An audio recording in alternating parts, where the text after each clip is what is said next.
He will feel happiness when he is hungry, because his beloved Lord has asked this of him.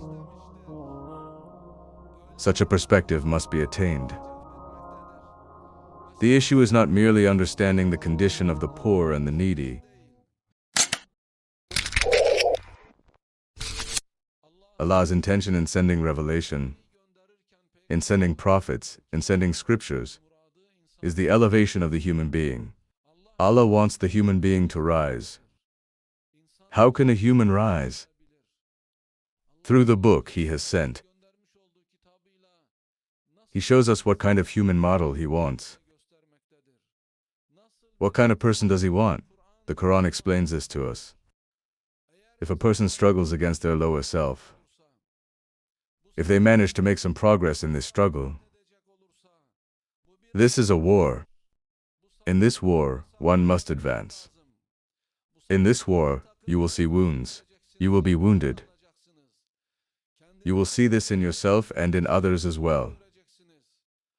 You will see wounded people, people who have lost the battle, who have lost the war against their devil, who have lost the struggle against their ego, people who have stumbled or slipped.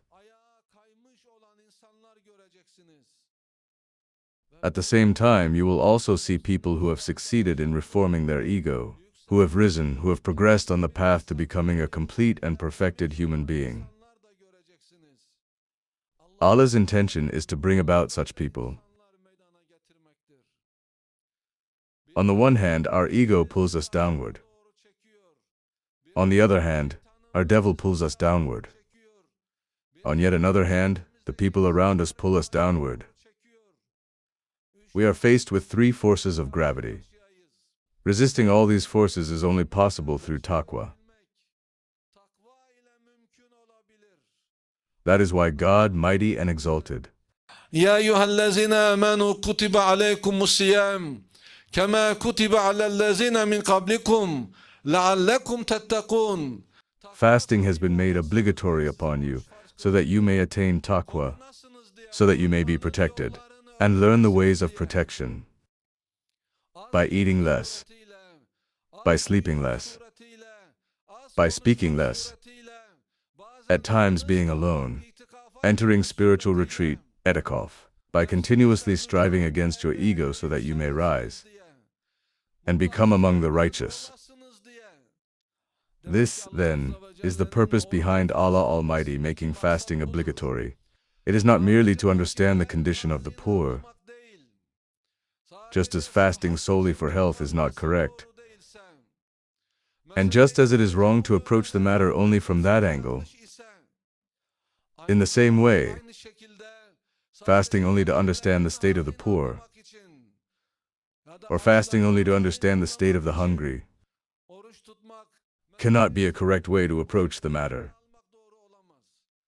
The primary purpose of fasting is, first and foremost, to draw closer to God.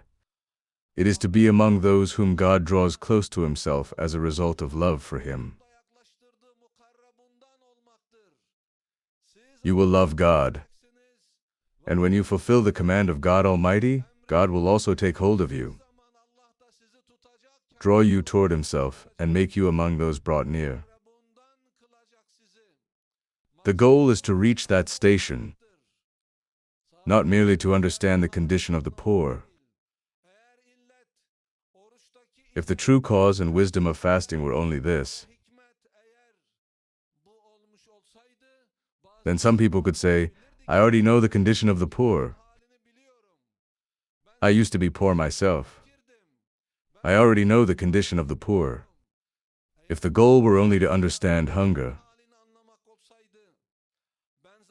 someone could say, I was very hungry in the past. Just as some people say, my heart is pure, and claim the purity of their heart, while seeing themselves as exempt from worship, as if worship were something only those with impure hearts needed to do.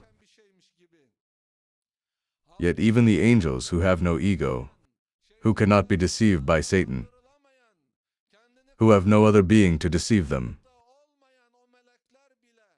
those angels created from light, without ego, even they prostrate to God. This is a requirement of servitude. It is a requirement of being a servant. Fasting is observed in order to submit to God and bow before Him. To hold fast to what He says, hold, and to do what He says, do. Not merely to understand the hunger of the poor and needy. Some explanations like this are of course partially true. These are indeed among its benefits, just as it also has benefits for health. Likewise, it certainly helps one understand the condition of the poor. But when presenting the matter this way, if one ruins its essence and presents it as if this is the whole issue, it can cause some people to raise objections and fall into deviation. When presenting the matter this way, some people may say, I already know the condition of the poor, so I don't need to fast. Or, I went through times of great hunger in the past, so I no longer need to fast. But the matter is not only this. The matter is submitting to God's command. The matter is recognizing Allah's rank. The matter is knowing Allah's rights over us. The matter is loving God. The matter is fulfilling what the Beloved asks of you. Just as a lover takes pleasure in fulfilling the wishes of their beloved, just as they feel happiness when they do what the Beloved asks. In the same way, a person who has attained love of God, who has succeeded in loving their Lord, who has looked at the universe and seen God's infinite power, knowledge, and artistry within it, who has witnessed God's mercy upon themselves, such a person will love their Lord, and doing what their Lord commands will give them happiness. When he is hungry, he will feel happiness, because his beloved Lord has asked this of him.